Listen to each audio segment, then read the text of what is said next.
जाती अहम चीज ये है कि इंसान खुदा के साथ अक्लमंद हो। ऐसे लोग हैं जिनके पास बहुत सी चीजें हैं, लेकिन ऐसा है कि इनके पास कुछ भी नहीं। वो नहीं जानते कि इससे कैसे लुत्फअंदोज होना है। और ऐसे लोग हैं जिनके पास कुछ भी नहीं है, लेकिन इनके पास बड़ी दौलत है, जो कि खुदा का कलाम है। देखिए इमसाल 13:7 में क्या लिखा है। कोई अपने आप को दौलतमंद चिताता है, लेकिन नादार है, और कोई अपने आप को कंगाल बताता है, पर बड़ा मालदार है। इससे कोई फर्क नहीं पड़ता कि आज आपके हाथ में क्या है। आपकी मादी खुसूसियात, आपकी रूहानी खुसूसियात अहम है।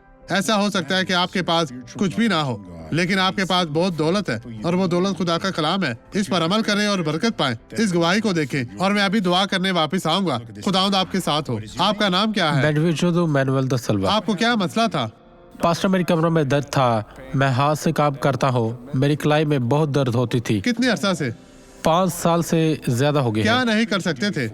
मैं बैठ नहीं सकता था, मैं झुक नहीं सकता था, मैं कुछ नहीं कर सकता था। बहुत मुश्किल था सब आपका कुछ। काम क्या है? मैं अपने काम करता हूँ। मैं जानवरों के काम करता हूँ। जानवरों के साथ? और ऐसे दिन आते थे जानवरों के लिए खाना भी। तो वो सब कुछ करें जो वहाँ नहीं कर सकते थे।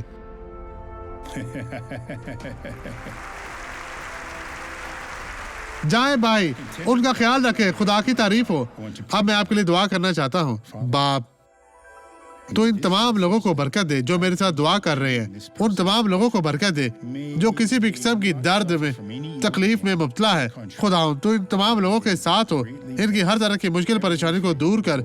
मैं हर बदी को हुक्म देता हूँ कि इनकी जिंदगी से चली जा, गायब हो जा, यीशु के नाम में। और आप कहे आमीन।